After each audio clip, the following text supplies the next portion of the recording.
Mari kita berdoa bersama-sama. Kita berdoa.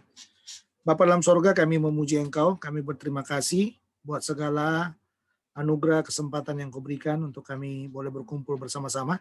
Sekarang kami siapkan hati kami untuk mendengarkan firman-Mu, supaya kami boleh mengerti hati-Mu dan kehendak-Mu dalam setiap kehidupan kami. Kau mengampuni setiap dosa salah kami, biarlah Engkau ditinggikan di atas segalanya. Terima kasih Tuhan Yesus buat semua kebaikan-Mu. Dalam Kristus Tuhan kami sudah berdoa. Amin. Baik, mari membuka Alkitab dari Efesus pasal 3, ayat yang ke-19 bagian B. 1,5 ayat ya. 1 kalimat saja. Ya, di sana dikatakan, aku berdoa supaya kamu dipenuhi di dalam seluruh kepenuhan Allah. Kalimat yang pendek saja. Aku berdoa supaya kamu dipenuhi di dalam seluruh kepenuhan Allah. Jadi ada 3 ya, doanya Paulus di sana. Kalau kita melihat doa yang pertama itu, aku berdoa supaya ia menurut kekayaan kemuliaannya menguatkan dan meneguhkan kamu. Lalu yang kedua, dia berdoa juga, aku berdoa supaya kamu bersama-sama dengan segala orang kudus dapat memahami betapa lebarnya, betapa panjangnya, tingginya, dan dalamnya kasih Kristus. Ya. Lalu yang bagian yang ketiga ini, dia berdoa supaya, dikatakan aku berdoa supaya kamu dipenuhi di dalam seluruh kepenuhan Allah. Berarti saudara hanya ada 2 ya, hanya ada 2 dalam perjalanan hidup kita.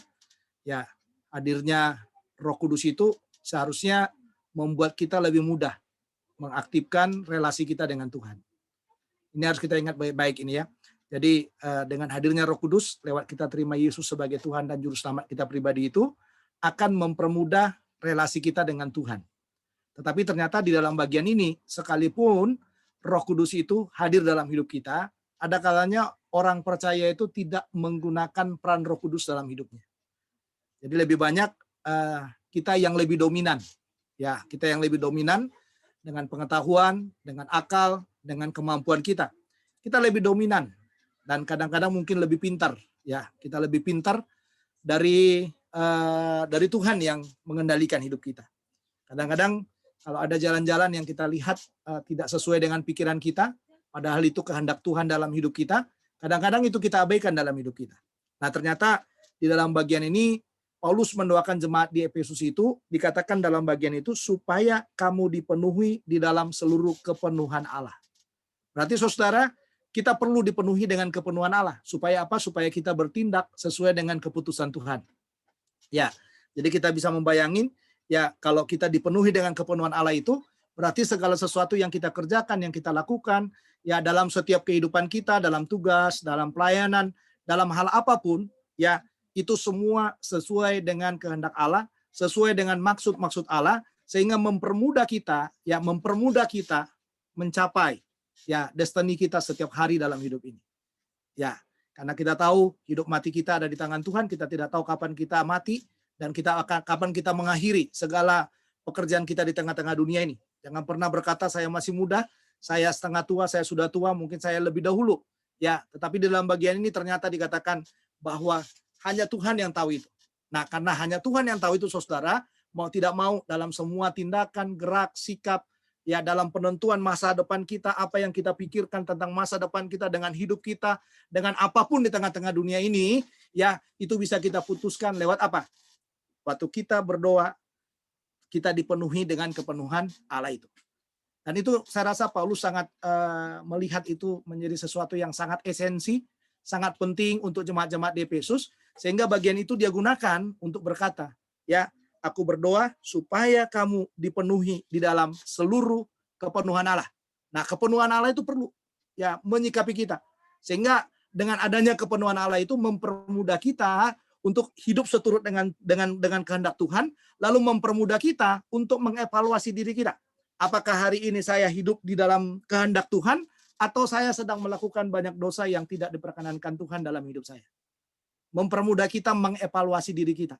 Nah, dengan adanya evaluasi itu, saudara, dengan adanya kepenuhan Allah yang memenuhi kita, lalu kita mengevaluasi segala tujuan dan tindakan demi tindakan hidup kita, itu yang saya katakan, kita akan mendapatkan hasil yang maksimal setiap hari dalam hidup kita. PPKM ini membuat kita nggak bisa bergerak, nggak bisa berbuat apa-apa. Kadang-kadang orang berkata, waduh saya jadi nggak maksimal nih, saya nggak bisa kerja apa-apa, saya terbatas geraknya dan lain sebagainya. Saudara-saudara, hal ini dikehendaki oleh Tuhan dalam hidup kita, supaya kita dipenuhi, hanya minta dipenuhi dengan kepenuhan Allah yang mempermudah kita untuk memikirkan segala sesuatu yang sesuai dengan pikiran Allah. Ini mantap saudara.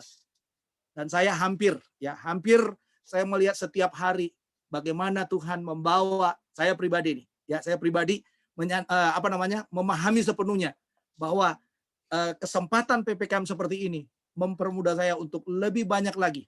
Nah, itu yang dikatakan, lebih banyak lagi mendekatkan diri dengan Tuhan, lebih banyak lagi berdoa dengan Dia, lebih banyak lagi mendoakan orang lain, mendoakan bangsa, memikirkan masa depan, bagaimana masa depan kita, hidup kita, dan apa yang Tuhan mau kehendaki dalam hidup kita. Jadi kesimpulannya sederhana, marilah selalu belajar mendoakan orang lain supaya mereka dipenuhi dengan kepenuhan Allah.